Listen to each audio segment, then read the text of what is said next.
Dakota Eden. Quando eu era pequena, meus pais diziam que não devíamos julgar as pessoas de forma precipitada e que era preciso dar-lhes uma segunda chance. Esforcei-me para perdoar Tara. Fiz de tudo para estabelecer nossa amizade. Em consequência da crise financeira de 2008, Gerald Scalani, que perdera uma bolada, foi obrigado a abrir mão do apartamento com vista para o Central Park, da casa dos Hamptons e de seu estilo de vida. Comparados a uma grande maioria de americanos, os Scalani ainda assim não tinham do que se queixar. Mudaram-se para um belo apartamento no Upper East Side, e Gerald conseguiu que Tara permanecesse na mesma escola particular, o que não era pouca coisa, mas não era mais a vida de antes, como motorista, cozinheiro e fim de semana numa casa de veraneio. Gerald Scalani tentava dar a volta por cima, mas a mãe de Tara falava para quem quisesse ouvir: perdemos tudo. Estou me sentindo uma escrava, tenho que correr até a lavanderia, depois pegar a minha filha na escola e fazer comida para todo mundo. No verão de 2009, inauguramos o Jardim do Éden, nossa extraordinária casa de veraneio em Orphea. Digo, extraordinária sem exagero. O lugar emanava algo maravilhoso. Havia sido construído e decorado com bom gosto. Todas as manhãs daquele verão tomei meu café de frente para o mar. Passava o dia lendo e, sobretudo, escrevendo. Achava que a casa era como uma daquelas descritas nos livros como o habitat ideal de um escritor. No fim do verão, minha mãe me convenceu a convidar Tara para passar alguns dias em Orphea. A ideia não me agradou nem um pouco. A coitada vai ficar enfornada em Nova York o verão inteiro, defendeu minha mãe. Ela não merece nossa pena, mãe. Querida, temos que saber separar as coisas e ser pacientes com nossos amigos. Ela me irrita.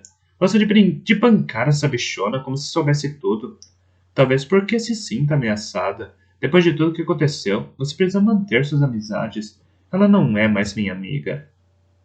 É como dizem, amigo é aquele que sabe de todos os seus defeitos e mesmo assim gosta de você. Além disso, você ficava toda feliz quando era convidada por ela para ir à casa dos Scalani em East Hampton. Acabei convidando Tara. Minha mãe tinha razão. Nosso reencontro nos fez bem. Eu sentia de novo aquela energia do começo de nossa amizade. Passamos noites inteiras deitados no gramado conversando. Certa noite, aos prantos, ela me confessou ter armado o roubo do laptop para que eu fosse acusada. Confessou que tinha ficado com inveja do meu texto, que aquilo não se repetiria mais, que ela me amava mais do que tudo. Implorou que eu a perdoasse e a perdoei. Todas aquelas histórias foram então esquecidas. Renovada nossa amizade, os laços entre nossos pais que haviam se desfeito quando nos afastamos voltaram a se fortalecer. Os Scalani foram até mesmo convidados para passar um fim de semana no Jardim do Éden, durante a qual Gerald, insuportável como sempre, não parou de criticar o gosto de meus pais. Ah, que pena que escolheram esse material, ou ainda, para ser sincero, não teria feito dessa maneira. Tara e eu havíamos voltado a ser inseparáveis e passamos nosso tempo na casa uma da outra. Recuperamos também o hábito de escrever juntas. Esse período coincidiu com minha descoberta do teatro que passei a adorar.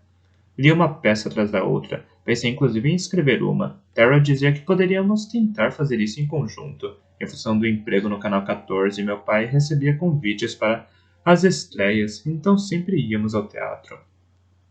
Na primavera de 2010, meus pais me deram de presente o laptop dos meus sonhos. Eu não podia estar mais feliz. Passei o verão inteiro escrevendo na varanda de nossa casa de Orphea.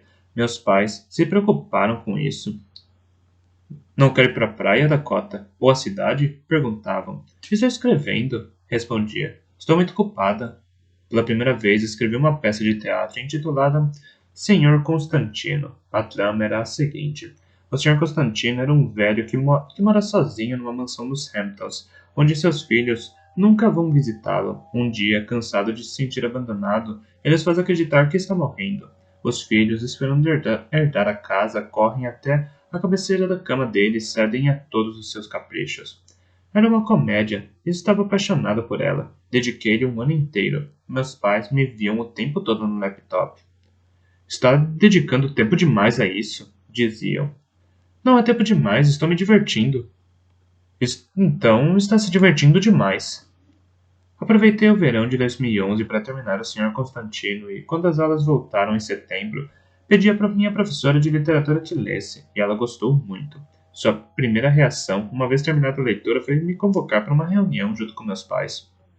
Os senhores leram o texto da sua filha? Não, responderam eles. Ela queria que a senhora lesse primeiro. Algum problema? Problema? Estão brincando? É excelente! Que texto extraordinário! Acho que sua filha tem um dom. Foi por isso que marquei esta reunião. Como talvez saibam, estou envolvida com o grupo de teatro da escola. Todos os anos, no mês de junho, montamos uma peça e eu queria que esse ano fosse o de Dakota. Eu não podia acreditar. Minha peça ia ser encenada. A escola inteira passou a falar disso. Eu, que não recebia muita atenção, de repente me tornei popular. Os ensaios começariam em janeiro. Restavam-me poucos meses para refinar o texto. Gastei todo o meu tempo fazendo isso, inclusive durante as férias de inverno. Eu queria mesmo que ficasse perfeito. Tara ia lá em casa diariamente e nos trancávamos no meio do quarto, no meu quarto.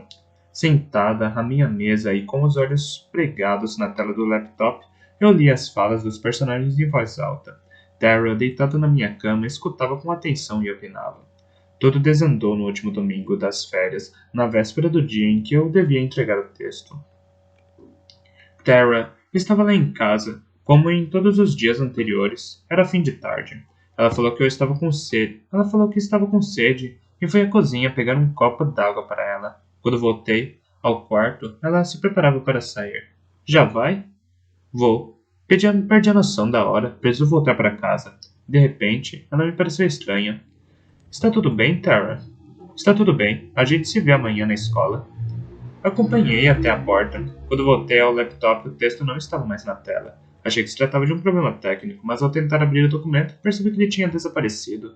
Achei então que estava olhando na pasta errada, mas logo me dei conta de que meu texto de fato havia sumido, e quando verifiquei a lixeira do computador e constatei que acabara de ser esvaziada, logo compreendi. Tara tinha deletado minha peça e não havia mais como recuperá-la. Caí em prantos, antes de ter um colapso nervoso. Meus pais chegaram correndo no quarto. Por favor, me diga que você fez uma cópia, disse meu pai. Não, berrei. Estava tudo aqui. Perdi tudo. Dakota, ele começou a me repreender. Eu tinha falado. Jerry, interrompeu minha mãe, que percebera a gravidade da situação. Acho que não é o momento. Expliquei aos meus pais o que havia acontecido. Tara me pedira água. Eu me ausentara por um instante. Depois ela foi embora apressada e minha peça não estava mais ali. Minha peça não podia ter evaporado. Só podia ter sido Tara. Mas por que ela teria feito uma coisa dessas? Perguntou minha mãe, que queria a todo custo entender o que se passava. Ela telefonou para os Scallon e explicou o que havia acontecido. Eles defenderam a filha. Juraram que ela nunca faria aquilo e censuraram minha mãe por tê-la acusado sem provas. Geralt, disse minha mãe ao telefone. Essa peça não se deletou sozinha. Será que posso falar com Tara, por favor? Mas Tara não queria falar com ninguém. Minha última esperança era a cópia que eu havia imprimido e que chegara em setembro à minha professora de literatura, mas ela não a encontrou. Meu pai levou meu laptop a um dos especialistas em informática do Canal 14, mas ele explicou que não poderia ajudar. Quando a lixeira é esvaziada, falou meu pai. Ela não faz nenhum backup? Minha peça não existia mais. Um ano de trabalho roubado. Um ano de trabalho que virara fumaça. Foi um sentimento indescritível, como se eu tivesse perdido parte de mim. Meus pais e minha professora de literatura só propunham soluções idiotas. Tente reescrever a peça pelo que você se lembra. Deve sabê-la de cor. Dava para perceber que eles nunca tinham escrito. Impossível ressuscitar um ano de criação em poucos dias. A escola me deu a oportunidade de escrever uma nova peça para ser encenada no ano seguinte, mas eu tinha perdido qualquer vontade de escrever. Estava deprimida. Dos meses seguintes, só me lembro de sentir uma espécie de amargura, uma dor profunda na alma. A de uma enorme injustiça. Tara devia pagar pelo que fez. Eu não queria nem saber por que ela deletara meu texto. Só queria vingança. Minha vontade era de que ela sofresse como eu estava sofrendo. Meus pais se reuniram com o diretor da escola, que se eximiu de qualquer responsabilidade.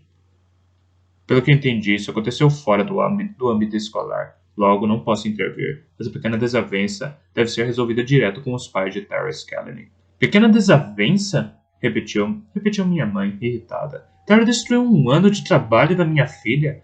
As duas são alunas desta escola. Cabe ao senhor tomar providências. Escute, senhora Eden. Talvez essas duas precisem se afastar. Elas não param de se sabotar. Primeiro, é Dakota que roubou o laptop de Tara. Ela não roubou este laptop, exaltou-se minha mãe. Tara armou tudo. O diretor suspirou e disse, senhora Eden, resolvam isso direto com os pais de Tara, ao melhor.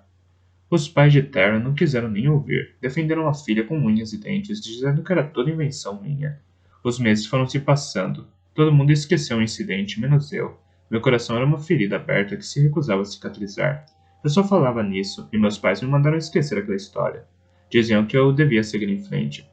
Em junho, o grupo de teatro acabou apresentando uma adaptação de Jack London. Eu me recusei a assistir à estreia. Aquela noite, fiquei trancado no quarto, chorando. Mas minha mãe, em vez de me confortar, disse, Dakota, já se passaram 6 meses. Você precisa partir para outra. Mas eu não conseguia. Ficava encarando a tela do computador sem saber o que escrever. Sentia-me vazia de qualquer vontade e inspiração. Morria de tédio. Exigia a atenção de meus pais, mas meu pai dedicava-se ao trabalho e minha mãe nunca estava em casa. Eu nunca me dera conta de como eles eram ocupados. Naquele verão, no jardim do Éden, eu não saía da internet. Passava os dias principalmente no Facebook.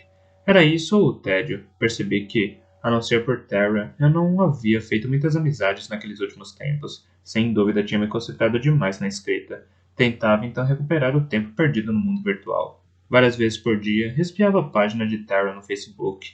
Queria saber o que ela fazia, o que via. Não havíamos mais trocado uma palavra desde aquele domingo de janeiro, quando ela foi à minha casa pela primeira vez. Ainda assim, eu a espionava e odiava tudo o que ela postava. Talvez fosse minha maneira de exorcizar o sofrimento que ela me causara, ou eu estaria cultivando esse ressentimento. Em novembro de 2012, estávamos sem nos falar havia 10 meses. Uma noite, quando eu estava trancada no quarto, conversando com várias pessoas no Facebook, recebi uma mensagem dela. Era um texto bastante longo, compreendi na hora que era uma carta de amor. Nela, Tara me contava seu sofrimento, que durava anos, que ela não se perdoava pelo que me fizera, que desde a primavera vinha fazendo terapia com um psiquiatra que ajudava a enxergar as coisas de forma mais clara.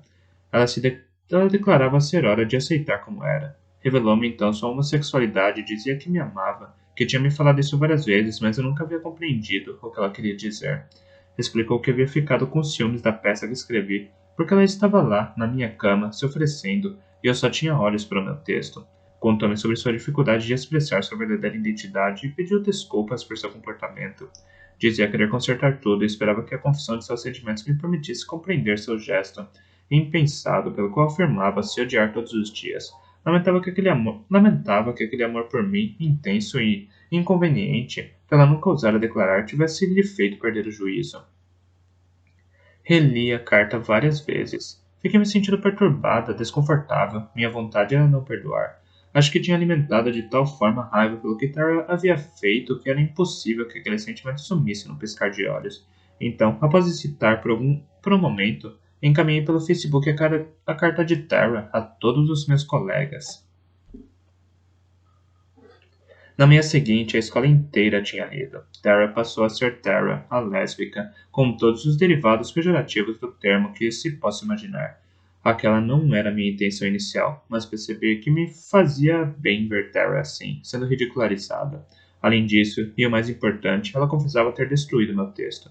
Finalmente a verdade vinha à tona. A culpada estava acuada e a vítima um pouco reconfortada. Mas o que todo mundo aguardou da carta que eu repassara foi a orientação sexual de Tara. Na mesma noite, Tara me escreveu novamente no Facebook. Por que fez isso comigo? Respondi sem pestanejar. Porque odeio você. Acho que naquele momento eu sentia ódio de verdade. Era algo que me consumia. Tara logo virou objeto de todas as zombarias e injúrias possíveis. E ao cruzar com ela nos corredores da escola, eu pensava que ela merecia tudo aquilo. Eu continuava obcecada com aquela noite de janeiro em que ela apagara meu texto. Aquela noite em que ela roubara minha peça de teatro. Foi nesse período que virei amiga de Leila. Ela estava num outro nível social na escola, bem distante do meu. Era a garota para quem todo mundo olhava, carismática e sempre bem vestida. Ela veio falar comigo um dia no refeitório. Comentou que tinha achado genial que tivesse divulgado a carta de Tara. Leila sempre a julgara pretensiosa. O que vai fazer sábado à noite? Perguntou Leila. Quer ir lá para casa? Os sábados, na casa de Leila, tornaram-se uma tradição. Várias garotas da escola iam para lá. A gente se trancava no quarto dela, tomávamos as bebidas que ela roubava do pai, fumávamos no banheiro e mandávamos pelo Facebook mensagens para Tara, xingando-a. Porca, vadia. Valia tudo. Dizíamos que a odiávamos e a xingávamos de tudo que é nome. Adorávamos isso. Vamos matar você, sua vadia, piranha, vadia. Era esse o tipo de garota que eu me tornara. Um ano antes, meus pais insistiam para que eu saísse, fizesse amizades, mas eu preferia passar o fim de semana escrevendo. Agora, eu enchia a cara no quarto de Leila e passava as noites xingando Tara. Quanto mais eu detestava, mais tinha a impressão de que ela estava definhando. Eu, que a admirara tanto, passei a sentir prazer em subjugá-la. Nos corredores da escola, comecei a empurrá-la. Um dia, Leila e eu a arrastamos para o banheiro e lhe demos uma surra. Eu nunca tinha batido em ninguém. Na primeira bofetada, tive medo de sua reação, que ela se defendesse, me imobilizasse, mas ela se deixava espancar. Eu me sentia forte vendo-a chorar, suplicar para que eu parasse de bater. Adorei isso. A sensação de força, pela tão miserável. As surras se repetiam sempre que tínhamos oportunidade. Um dia, enquanto eu a espancava, ela se mijou toda, e à noite no Facebook dirigi-lhe uma enxurrada de insultos. Você tem mais é que morrer, sua vadia. É o melhor que pode acontecer a você. Isso durou 3 meses. Uma manhã, em meados de fevereiro, viaturas policiais estacionaram em frente à escola. Tara havia se enforcado no quarto.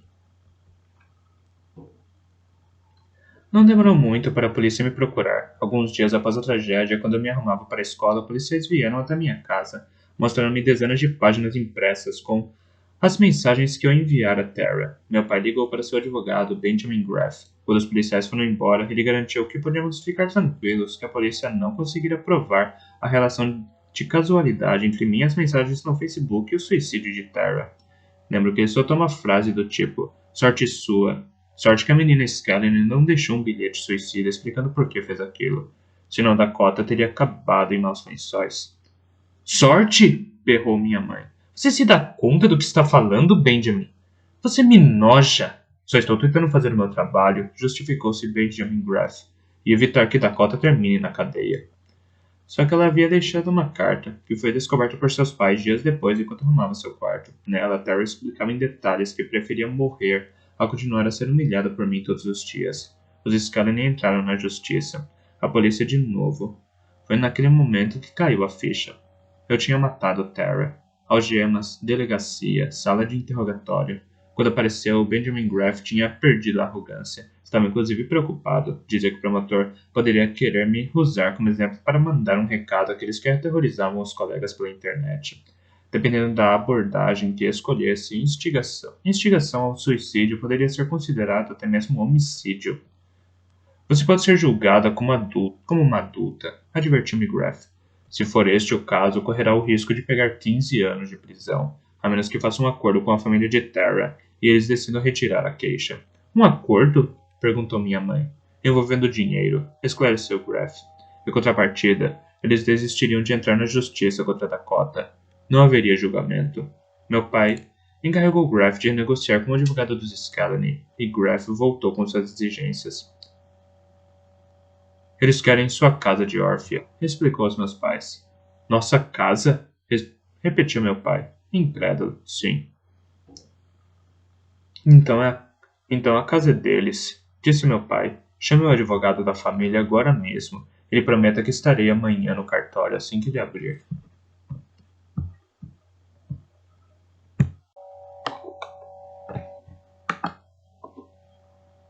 Jesse Rosenberg. Quinta-feira, 24 de julho de 2014, 2 dias antes da abertura do festival. O ex-agente especial Grace da ATF, agora com 72 anos, curtiu uma aposentadoria tranquila em Portland, no estado do Maine. Quando eu falei com ele ao telefone, mostrou-se imediatamente interessado pelo meu caso. Podemos nos encontrar? Perguntou. Tenho uma coisa para mostrar. Para evitar uma ida ao Maine, combinamos de nos encontrar no meio do caminho, em Worcester, Massachusetts. Grace nos deu o endereço de um pequeno restaurante que ele gostava e onde ninguém nos perturbaria. Quando chegamos lá, ele já estava diante de uma pilha de panquecas. Tinha emagrecido e o rosto, enrugado, envelhecera, mas não mudara muito. Rosenberg e Scott, os dois terrores de 1994, disse Grace, sorrindo ao nos ver. Sempre achei que nossos caminhos voltariam a se cruzar. Sentamos à sua frente. Ao reencontrá-lo, tive a impressão de estar fazendo uma viagem no tempo. Quer dizer que de repente vocês estão interessados em Jeremiah Ford? Indagou. Fiz um resumo detalhado da situação. Então ele discorreu. Como eu dizia a você ontem ao telefone, Capitão Rosenberg, Jeremiah era como uma enguia, escorregadio, intocável, rápido, elétrico, tudo que um policial mais detesta. Porque na época a ATF estava interessada nele. Para ser honesto, nosso foco não era ele especificamente. Para nós, o principal eram aqueles estoques de armas roubadas do exército e vendidas na região de Ridgesport.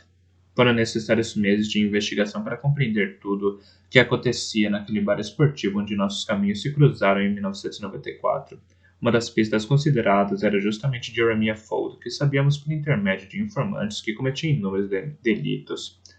Percebi na hora que aquele não era o nosso homem, mas fiquei pasmo nas poucas semanas que o vigiamos.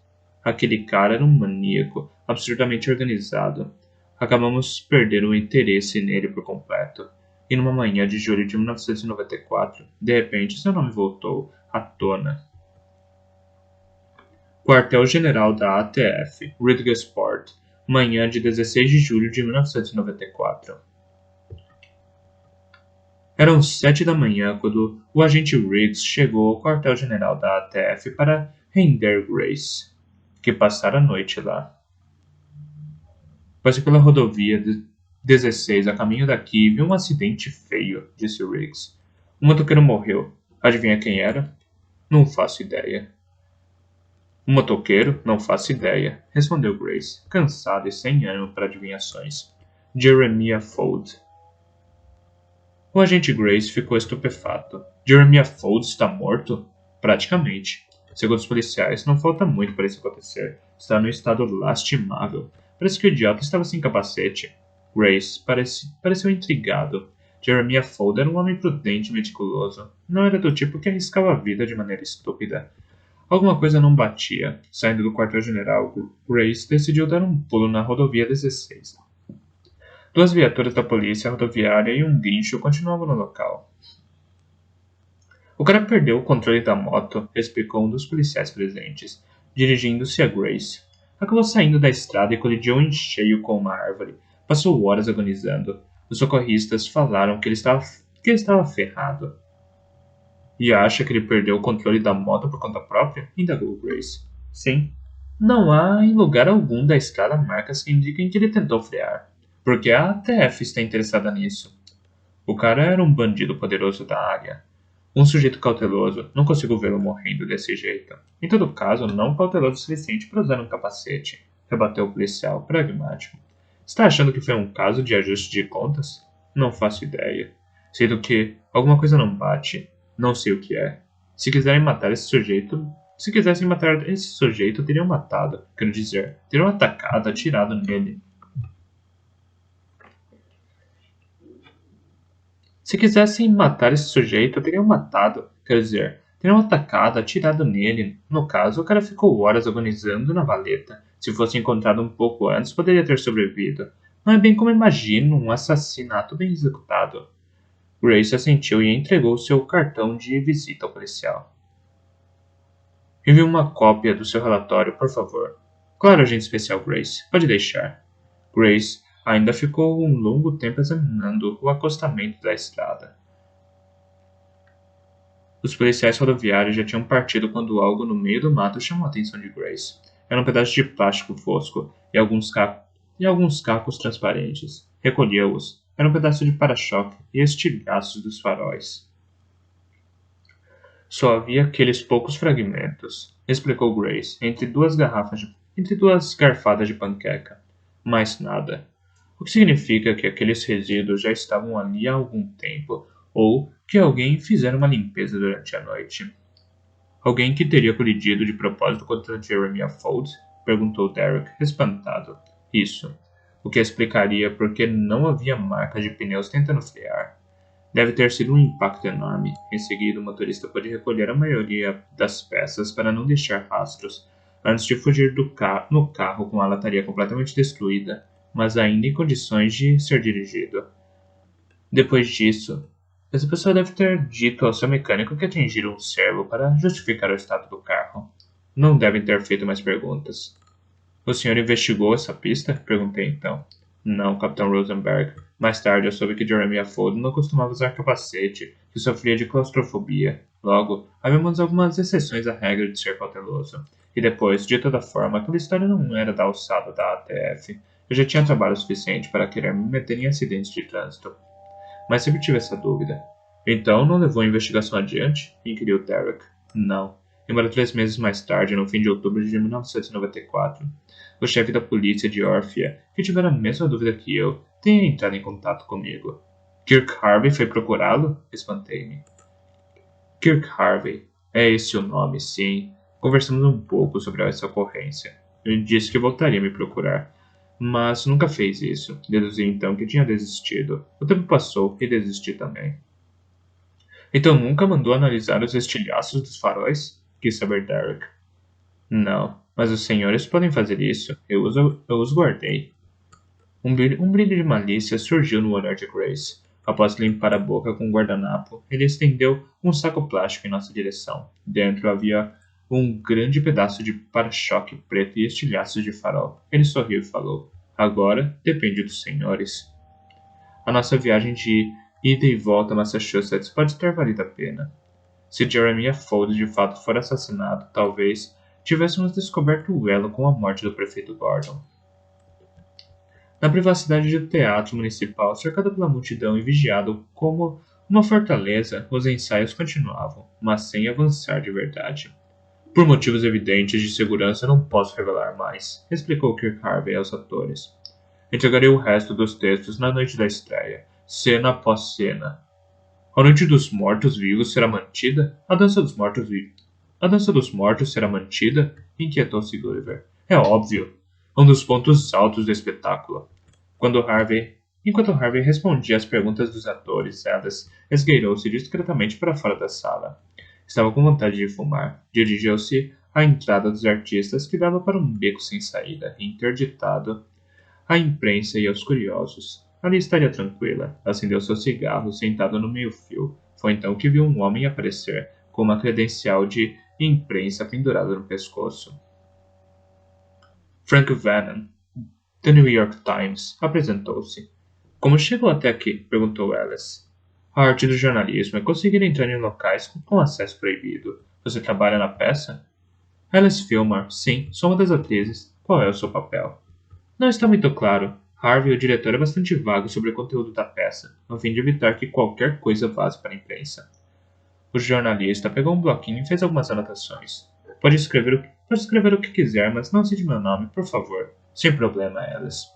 Então nem você sabe o que essa peça vai revelar? Sabe, Frank, é uma peça sobre um segredo. É um segredo, no fundo, mas tem mais importância no que esconde do que no que revela. Como assim? Preste atenção em quem está na companhia, Frank.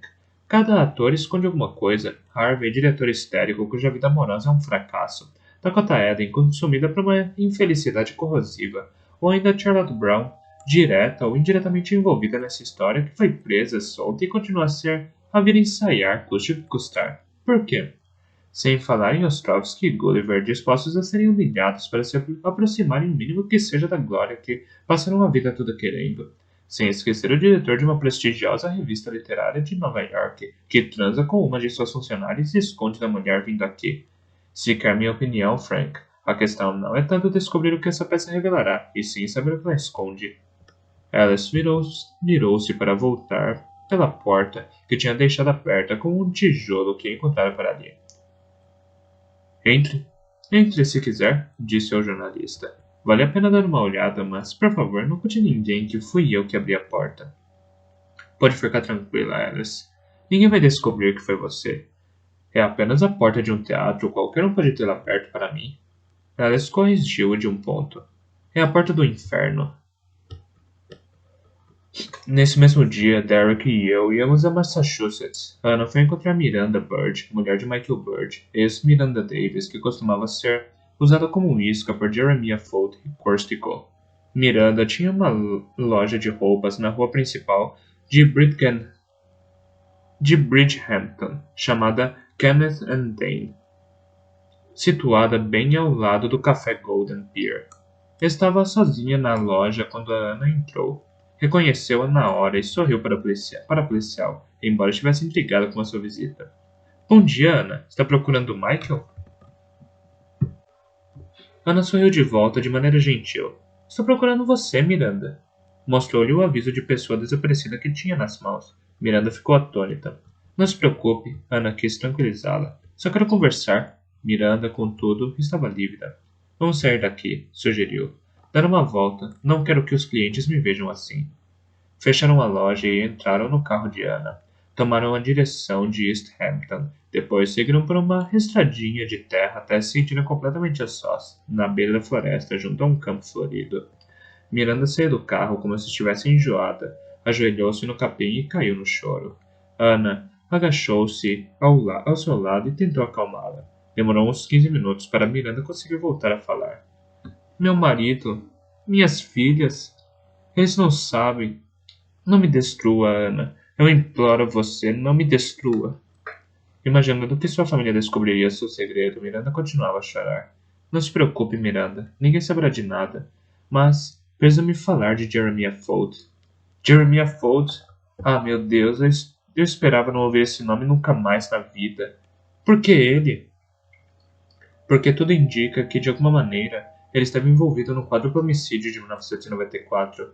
Jeremiah? É. Sei que pode parecer estranho, uma vez que ele morreu antes do crime, mas o nome dele veio à tona na investigação. O que deseja saber?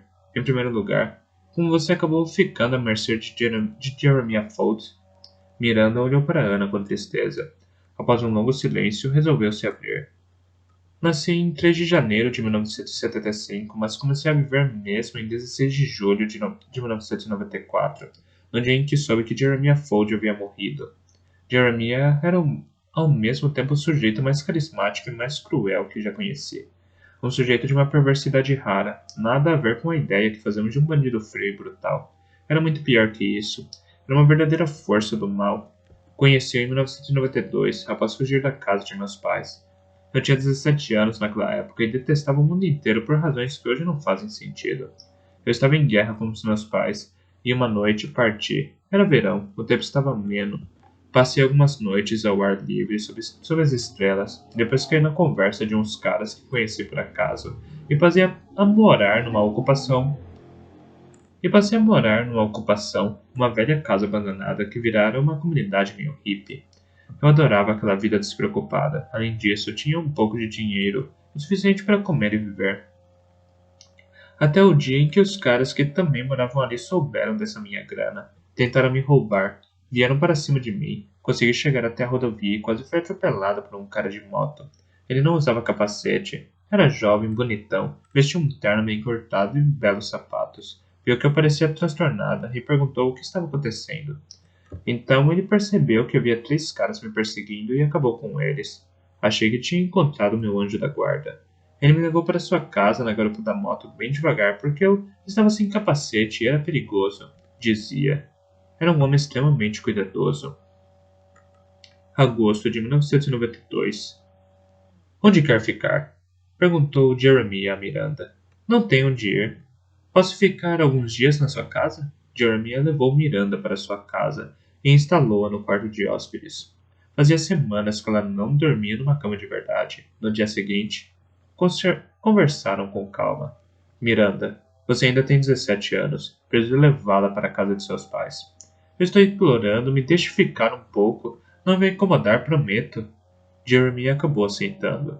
Disse que poderia permanecer 2 dias, que se prolongaram por tempo indefinido. Permitiu que Miranda o acompanhasse à boate, mas proibiu que servissem bebida alcoólica. Então, quando ela pediu para trabalhar para ele, Ele a contratou como hostess do Ridges Club. Miranda teria preferido trabalhar lá dentro como garçonete, mas Jeremy não queria.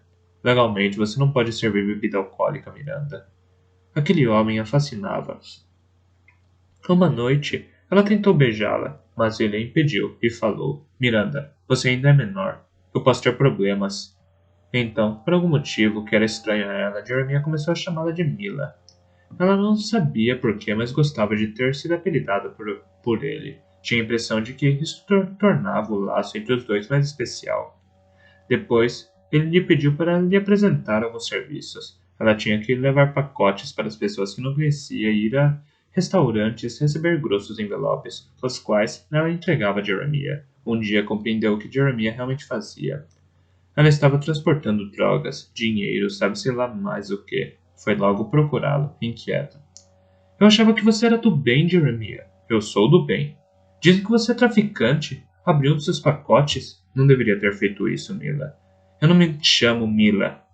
Na hora, ele tentou. Ele deu a entender que ela não teria mais que fazer aquilo, mas logo no dia seguinte chamou-a como se estivesse falando com o cachorro. Mila! Mila, leve esse pacote para o fulano. Ela ficou com medo. Decidiu fugir. Pegou o pacote como lhe pedira, mas não o entregou no destino indicado. Jogou-o numa lata de lixo e embarcou no trem. Queria voltar para a casa dos pais em Nova York. Queria reencontrar o aconchego de um lar. Com o dinheiro que lhe restava, pagou um táxi. Quando o táxi a deixou diante da casa dos pais, sentiu-se tomada por uma profunda felicidade. Era meia-noite de uma bela noite de outono.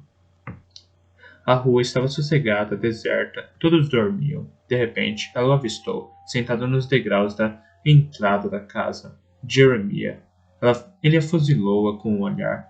Ela quis gritar, fugir, mas Corstical, braço direito de Jeremiah, surgiu atrás dela. Jeremiah fez sinal para Miranda se calar.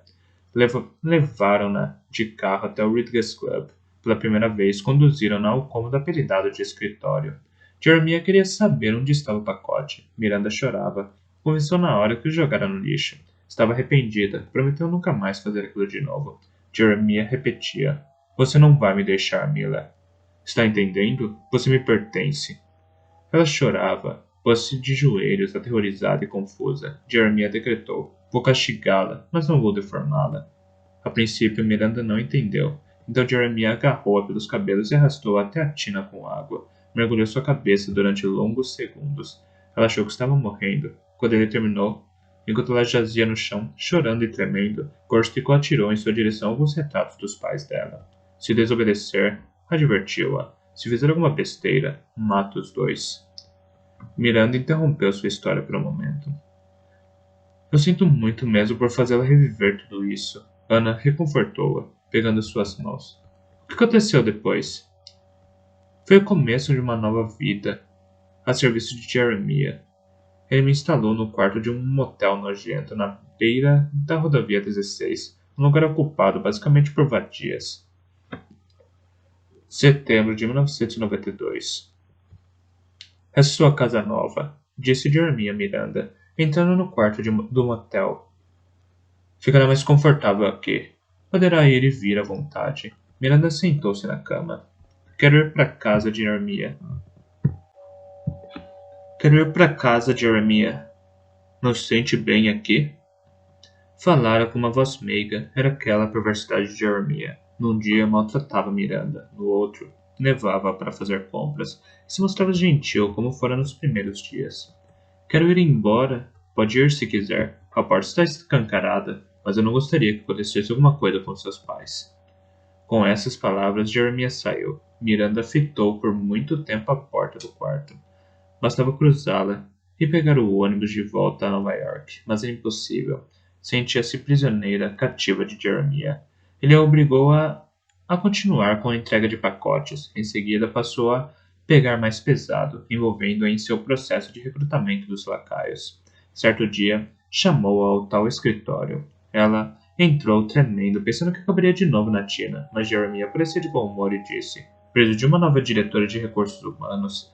A última acabou de ter uma overdose. Miranda entrou em pânico. O que Jeremiah queria dela? Ele prosseguiu. Vamos flagrar os pervertidos que querem transar com menores. E a menor será você. Não se preocupe, ninguém fará nada a você. O plano era simples. Miranda deveria atrair clientes no estacionamento do motel e, quando conseguisse um, levá-lo para seu quarto. Ela lhe pediria que se despisse. Ela faria o mesmo, antes de mencionar para o sujeito que era menor. Este certamente diria que não tinha o menor problema com isso. Pelo contrário, e nesse instante, Corstico sairia de um esconderijo e faria o resto. E assim foi. Miranda aceitou. Não porque não tinha escolha, mas porque Jeremiah lhe prometeu que, assim que ela capturasse 3 lacaios naquela armadilha, estaria livre para ir embora.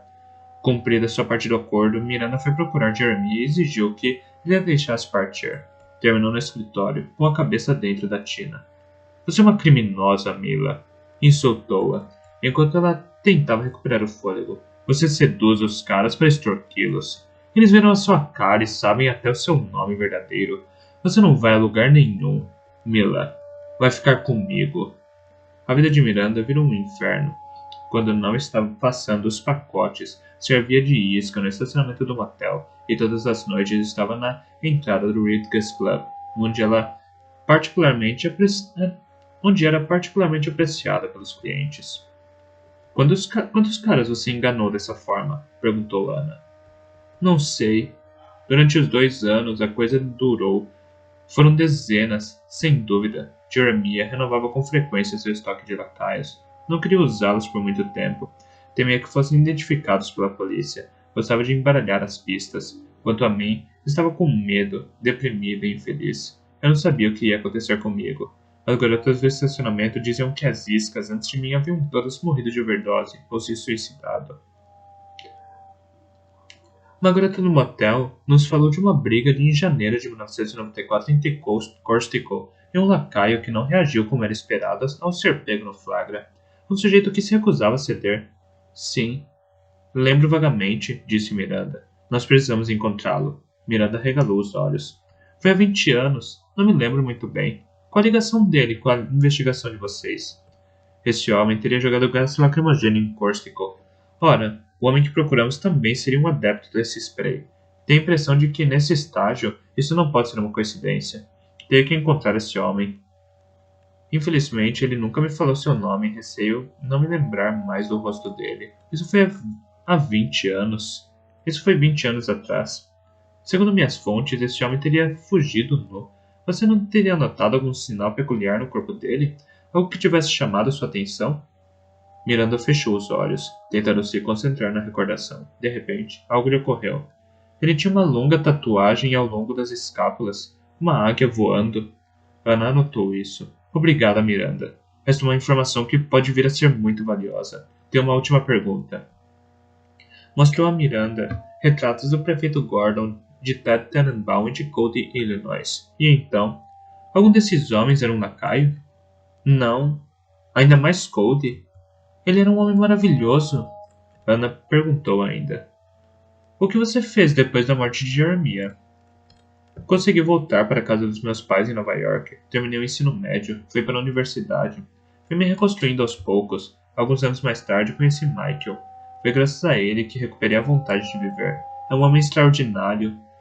É verdade. Gosto muito dele. As 2 mulheres retornaram em seguida a Bridgehampton. Quando Miranda saía do carro, Ana perguntou: Tem certeza que vai ficar bem? Tenho. Obrigada. Miranda, um dia terá que contar tudo isso ao seu marido. Segredos sempre acabam sendo descobertos. Eu sei. Concordou Miranda, com tristeza.